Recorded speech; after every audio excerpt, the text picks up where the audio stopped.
Hello students, today we have to discuss here what is the irrational numbers and how to represent the irrational numbers by using the decimal representation. Okay, now when we talk about the decimal representation of irrational number, decimal representation, okay, we have to talk about the decimal representation of irrational numbers. So it is what? It is the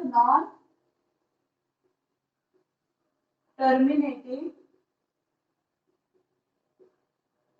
and non-recurring. Okay, the decimal representation of the irrational number is non-terminating and non-recurring. So consider here that is root 2. Root 2 is the irrational number. Okay, that means, so what is the value of root 2? That is 1.412, what? 1.4142 like this, and it is goes on. It cannot be stopped, and not single digit is repeated here. Okay. Okay, that means 1.4142. Therefore, it is non-terminating. Non-terminating means what? This value is not stopped anywhere. It is goes on, and it is non-recurring. Non-recurring means the digits of what? This 4. 4 is repeated consecutively? No. 4 is not repeated. Suppose I am to consider 4, 1, 2, 3, 3, 3. Dot, dot, dot. So this is what? This is the recurring. Okay, that means this 3 is repeated after some places. Okay, so therefore it is not non-recurring. Okay, we cannot call this number as a non-recurring because of this 3. Clear? Understand this one? So this is what? This is the decimal representation of your irrational numbers. Then you have already learned that how to represent root 2, root 3. What are the irrational numbers? That is root 2 is the irrational number. Root 3 is also irrational number. Root 5, root 7, like this, and so on.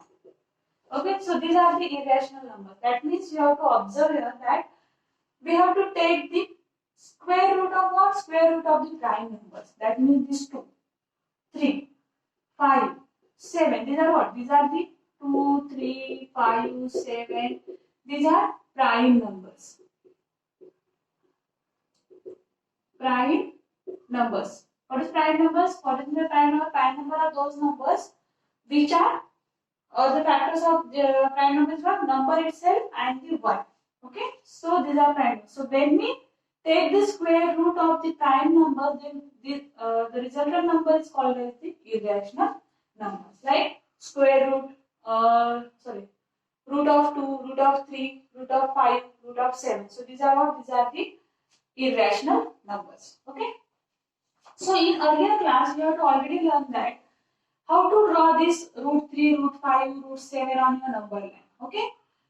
You have to draw the number line by using what? Some steps. We have to plot this root 2, root 3, root 5, root 7 in your number line. If you don't know how to draw the root 2, root 3, root 5, root 7 on your number line, then I have already prepared how to draw the root 2, root 3, root 5 on your number line. Okay, so please watch that video and then you have to clear all the concepts by drawing these rational numbers on your number line. Okay, now, so just we have to recall once again. On your number line, we have to plot the whole numbers. Whole numbers, then natural numbers, then integers, then rational number also we have to plot by using the number lines, then irrational numbers also we have to plot by using the number lines. So collection of these numbers are called what? Collection of these numbers are called as the real numbers. Okay. So indirectly we can call it as, by using the number line, we have to plot the real numbers. Okay. So from this, we have to conclude here that every point on your number line represents the unique real number. Okay, unique real number, and what? Every real number on your number line represents unique point of that number. Clear? So in this way, we have to discuss here the basic concepts related to the irrational number. So now next part of this one, that is how to prove root 2 is the irrational number. What is the process or which steps we have to carry out when we prove the root 2 is the irrational number? So prove that root 2 is a irrational number. Okay. So how to prove this? Prove that root 2 is the irrational number. Yeah. So for doing this, we have to consider here by using the indirect proof. We have to prove this statement. Okay. What is the indirect proof? By using the indirect proof, we have to consider the opposite statement of the given statement. That means what is the given here? That is root 2 is the irrational number. So opposite of this one is what? We have to consider here root 2 is the rational number. So we have to write here, assume that root 2 is a rational number. Okay. Next, when we talk about the root 2 is the rational number, then we have to write like this: root 2 is equal to P upon Q. Okay, root 2 is equal to P upon Q. Why? We have to suppose this. Okay, and one more condition here. P and Q are integers, and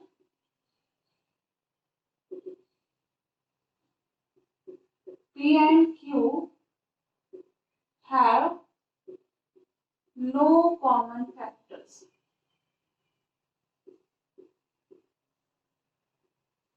No common factors. So now next step of this one is what? Listen, we have to consider the first what? First, root 2 is the rational number. Then we have to write down like this: root 2 is equal to P upon Q, because rational number is in the form of P upon Q. Then we have to do here, that is P and Q are the integers, and P and Q have no common factors. Okay? When we write like this, 16 upon 6 upon 12. So when we write like this, it is reducible.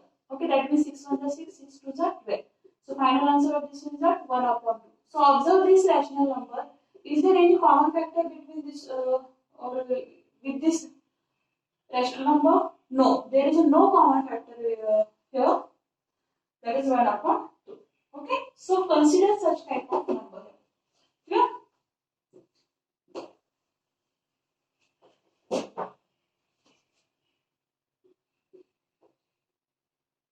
Okay. Now, next step is what? Next step is square both sides. Square the both sides. So what is we have to do here? That is root 2 square is equal to P upon Q whole bracket square. Okay. Then root 2 and square get cancelled. Then what is the result here? That is 2. 2 is equal to P square upon Q square. Okay. Then we have to write like this: 2 Q square is equal to P square. Okay. So from this statement, we can say that what? P is the even number because of this 2. Okay. So therefore, here P square, actually P square is a even number. P square is even number. So we can call it as we can say that P is also the even number. So P is also the even number. Okay. When we say that p is the even number, that means we can say that here 2 is the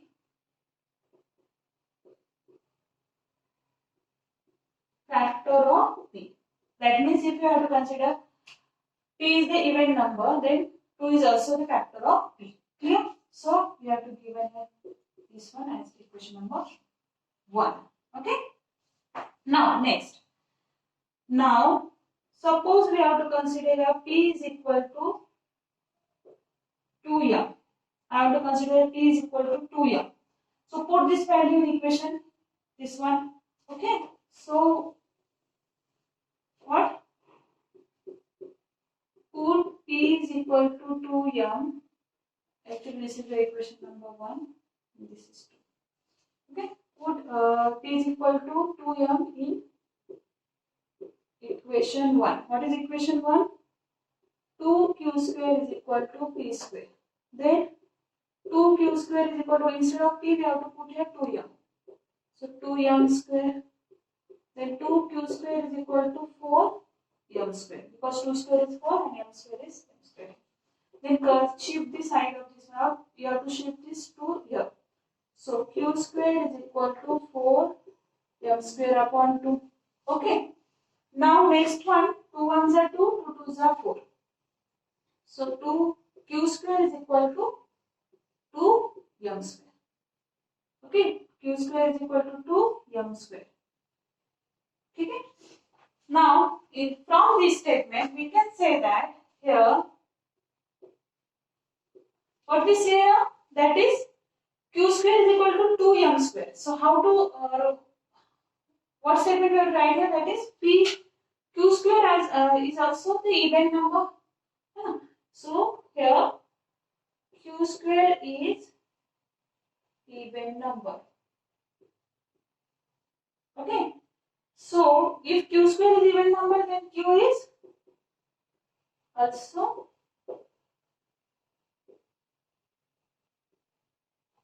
even number. Okay. If q is even number, then 2 is the factor of q. Okay. So here 2 is the factor of q. Okay. So this is your equation number 3. Yeah. Okay. So just observe here from equation or statement 2. What is statement 2? That is 2 is the factor of p.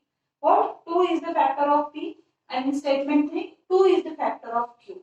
That means p and q have a common factor, that is 2. Understand this one? That is 2 is the common factor between p and q. But we have to consider here that p and q have no common factors. Okay, we have to consider that p and q have no common factors. But after solving these steps, we have to get that 2 is the common factor between p and q. So our assumption gets wrong here. So how to write this? We have to write like this way. From 2 and 3. What? From 2 and 3. What do we say that? Common factor of p and q is 2 here. Okay, we can say that common factor of p and q is 2. So therefore, our assumption gets wrong. Okay, our assumption gets wrong here. Why? Because we have to consider that p and q have no common factors, but we have to get here that what? We have to get the common factor of p and q, that is 2. So therefore we can write it as our assumption gets wrong. So therefore we can write it as root 2 is a irrational number. Root 2 is irrational number. Hence proved. Okay. Hence proved. So in this way, we have to show that root 2 is the irrational number. Okay. So I hope you have to understand this one. If you note down this, please take the screenshot. And next, we have to discuss the next point, that is properties or operations. What are the operations performed with the help of or on the irrational number? So we will discuss this topic. Next, that is properties of irrational numbers. Okay, so what are the properties of irrational numbers? We will discuss here. So first property is addition and or subtraction. Addition or subtraction of rational numbers with irrational numbers is a rational number. So what is this? When we add or subtract rational number, that means when we add the and subtract add the rational number with irrational number. Suppose 3 upon 2 is the rational number plus root 2 is irrational number. So whatever the result is there, the result is what? Result is the irrational number. Okay, that means when we add or subtract rational number,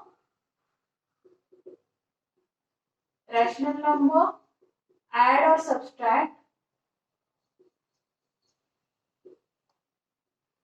okay, with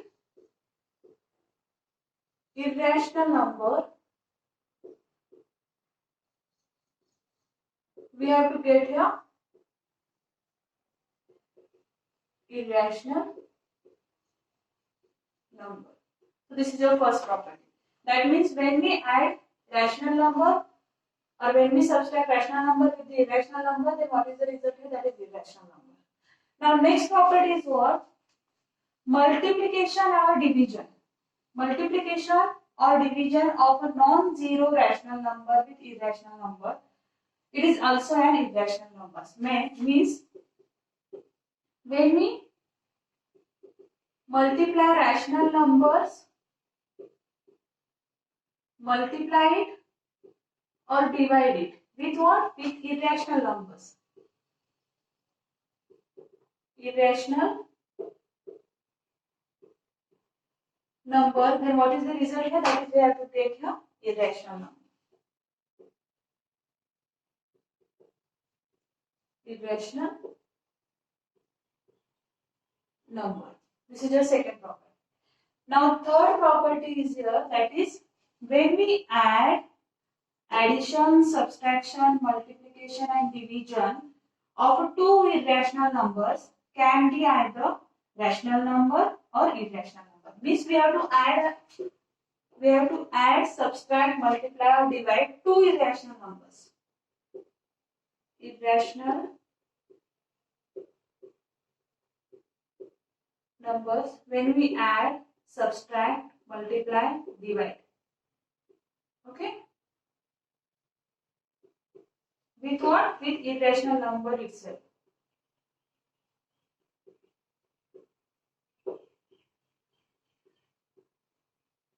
Then your result may be, it is rational number